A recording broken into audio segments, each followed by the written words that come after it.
Pemerintah mengoptimalkan penerimaan pajak 2023 dengan cara memperluas basis perpajakan. Salah satunya adalah dengan menambahkan lapisan penghasilan kena pajak yang tertuang dalam Undang-Undang Harmonisasi Peraturan Perpajakan. Dalam aturan ini, penghasilan di atas 5 miliar per tahun dikenakan pajak 35%. Lantas, apakah langkah ini bisa menambah pundi-pundi negara dengan optimal? Untuk membahasnya, sudah bergabung melalui sambungan virtual staf khusus Menteri Keuangan Justinus Prastowo. Selamat pagi, Pak Justinus. Selamat pagi, Mas Reza. Pak, jadi kalau kita lihat nih dalam Undang-Undang Harmonisasi Perpajakan, lapisan penghasilan kena pajak dari 4 bertambah menjadi 5. Nah, apa saja pertimbangan dari pemerintah untuk menambahkan lapisan tarif pajak ini?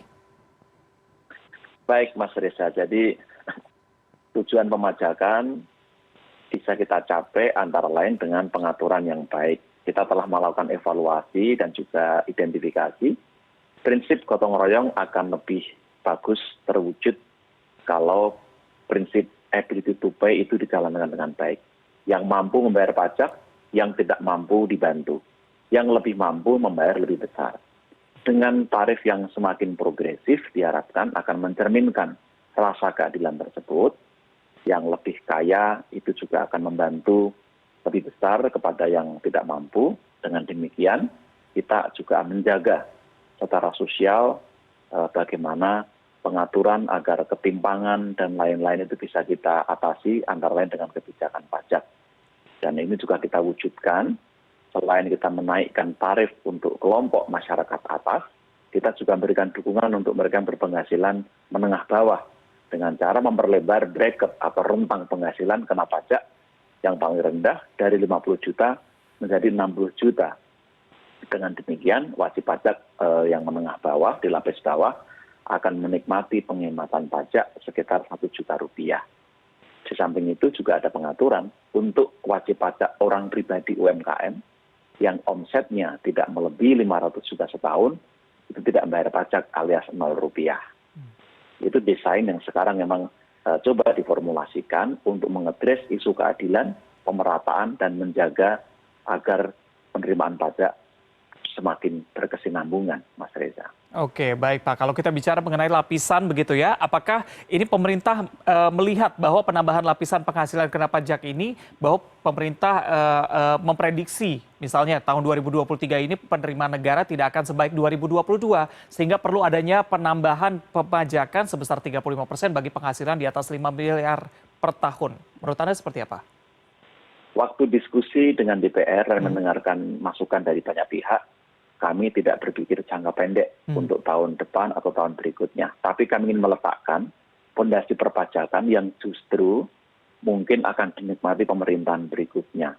Dengan prinsip keadilan yang lebih kuat, kami berharap dan kami optimistik partisipasi masyarakat akan meningkat.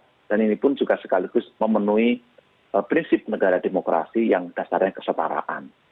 Ini cara yang kita pikirkan terbaik untuk menjaga supaya masyarakat semakin kondusif dan juga fiskal kita semakin sehat. Tapi untuk kepentingan jangka panjang, bukan untuk kepentingan jangka pendek. Oke, ini untuk kepentingan jangka panjang begitu ya. Tapi kalau kita bicara mundur ke belakang begitu Pak misalnya, ini berapa sebenarnya pencapaian penerimaan pajak dan juga kepatuhan dari mereka yang penghasilannya di atas 500 juta rupiah per tahun. Apakah memang selama ini kepatuhan pembayaran pajak residence ini justru rendah begitu? Baik, ada dua hal Mas Reza. Secara statistik mungkin nanti bisa diperdalam dengan Ditjen Pajak di sesi khusus ya. Tapi secara umum, kita ingat tahun 2016 ada tax amnesty. Waktu tax amnesty kita melihat pemerintah Ditjen Pajak tidak punya data yang memadai, tidak punya akses yang memadai ke wajib pajak. Sehingga wajib pajak praktis membayar pajak sesuai dengan yang mereka kehendaki, bukan keadaan yang sebenarnya. Nah, waktu tax amnesty lalu kita memberikan keleluasaan untuk melaporkan dan menghitung sendiri. Setelah itu kita amati, ternyata banyak sekali data harta yang dideklarasikan, mendekati 5.000 triliun waktu itu, dan kita telah menguji secara time series selama bertahun-tahun, ternyata kepatuhan mereka yang dulu ikut tax amnesty relatif lebih baik dibanding yang tidak ikut amnesty, pada level penghasilan yang kurang lebih sama. Dan kita juga tahun 2017 punya undang-undang yang membuka akses informasi perpajakan, akses keuangan untuk kepentingan perpajakan. Itu juga sangat bermanfaat karena data dalam luar negeri bisa kita kumpulkan dan kepatuhan semakin meningkat. Maka kita optimistik dengan sistem yang sekarang dibangun, dengan aturan yang disediakan, dengan kerjasama global, ini akan semakin efektif. Nah, lalu kita perkuat lagi tahun lalu dengan Undang-Undang 7 2021, di mana kita menaikkan tarif untuk kelompok berpenghasilan menengah atas. Kepatuhannya dibangun, Mas Reza, tentu ada ruang penghindaran pajak. Maka di undang-undang ini pun juga diatur penguatan anti penghindaran pajaknya. Di undang-undang dan PP 55 diatur dengan cukup jelas. Mudah-mudahan ini menjadi amunisi yang cukup baik untuk memastikan kepatuhan pajak bisa kita tingkatkan. Oke, kepatuhannya diharapkan bisa meningkat begitu ya. Terlebih tadi tujuannya adalah untuk penyerataan begitu ya. Tapi kalau kita bicara mengenai hitung-hitungan Kemenkyu nih, kira-kira berapa potensi penerimaan negara yang bisa bertambah dengan ketentuan baru terkait dengan penghasilan di atas 5 miliar rupiah dikenakan tarif 35%? Ya, kami belum bisa memberikan data pasti ya, karena ini masih transisi, Mas Reza. Praktis tarif baru berlaku 1 Januari 2022. Dan kita masih menunggu SPT tahunan yang akan dilaporkan di Maret 2023. Jadi kita belum tahu data yang disampaikan wajib pajak karena self-assessment. Tapi nanti setelah Maret 2023 kita akan mengetahui seberapa besar penambahannya, seberapa besar tingkat kepatuhannya, akan kita cocokkan, ditandingkan dengan data yang dimiliki Ditjen Pajak. Dan satu lagi, saat ini juga berlaku integrasi NIK sebagai NPWP.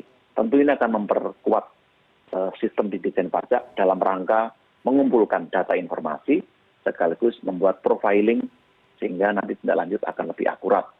Sebaliknya, wajib pajak akan dipermudah dengan NIK sebagai NPWP, seluruh aktivitas cukup satu identitas. Ini yang coba kita address ke depannya, dan mudah-mudahan semua bisa settle mulai 1 Januari 2024 nanti. Oke, tentu kita optimis begitu ya, terutama bagi mereka yang penghasilannya di atas 5 miliar itu membayarkan pajaknya sesuai dengan tarif yang terbaru 35% itu. Tapi bagaimana pemerintah bisa memastikan bahwa pundi-pundi negara ini bisa dimanfaatkan untuk pembangunan yang berkualitas? Baik, betul sekali tadi Mas Reza. Mereka yang berpenghasilan 5 miliar ke atas, sebagian besar pasti terhubung dengan sistem keuangan perbankan. Jadi akan lebih mudah untuk mendeteksi dan untuk menjangkau mereka baik dalam maupun luar negeri. Apalagi kita juga melakukan kerjasama pertukaran informasi dengan banyak negara. Nah, untuk memastikan ini tentu dengan partisipasi masyarakat yang semakin baik, pemerintah juga ingin meningkatkan alokasi belanja publik. Kita lihat 3 tahun terakhir selama pandemi, belanja publik semakin kuat, terutama untuk sektor kesehatan, sektor perlindungan sosial, pendidikan, dan infrastruktur. Dengan penerimaan pajak yang semakin baik, kita optimistik alokasi belanja akan semakin baik. Semakin patuh masyarakat, pasti akan semakin aware dengan uang pajak yang dibayar, sehingga kontrol juga akan semakin kuat. Maka siapapun, pemimpin politik, partai politik yang ingin menang, pasti menggunakan pajak sebagai alat akuntabilitas. Jadi saya juga ingin mengajak masyarakat, pembayar pajak yang telah patuh pajak, mari bersama-sama awasi pemungutan pajak, terutama penggunaan uang pajak agar betul-betul tepat sasaran. Oke, baik Pak Justinus, kalau misalnya kita lihat nih, kita bergeser sedikit di sosial media nih ramai soal karyawan yang digaji 5 juta dikenakan pajak. Di sini ada misinformasi, karena sebelumnya yang peraturan sebelumnya adalah 50 juta, justru kini dinaikkan menjadi 60 juta begitu. Bagaimana Anda menjelaskan ini kepada masyarakat?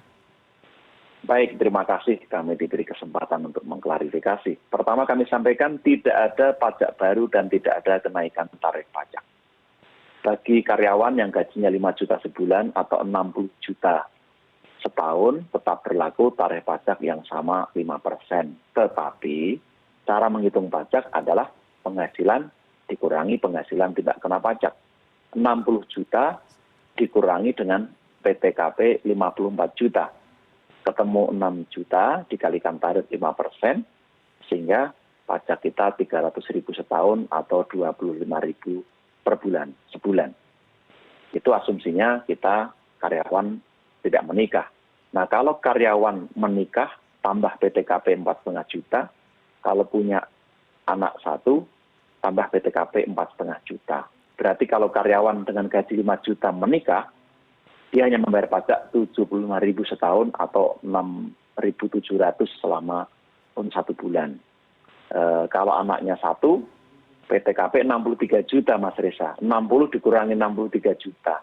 Minus 3. Artinya tidak perlu bayar pajak. Jadi tidak perlu khawatir, pemerintah sangat memperhatikan mereka yang berpenghasilan di lapisan bawah, justru dilindungi, dan betul tadi Mas Reza, justru rentangnya diperlebar menjadi 60 juta.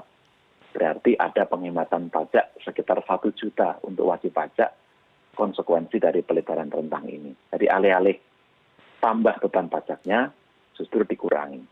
Oke, baik. Kalau begitu kita juga tunggu bagaimana hasilnya nanti bulan Maret pada saat pelaporan SPT begitu ya. Terima kasih staf khusus Menteri Keuangan Justinus Prastowo sudah bergabung bersama kami di CNN Indonesia Bisnis dan Referensi. Selamat pagi. Terima kasih Mas Rizal, selamat pagi.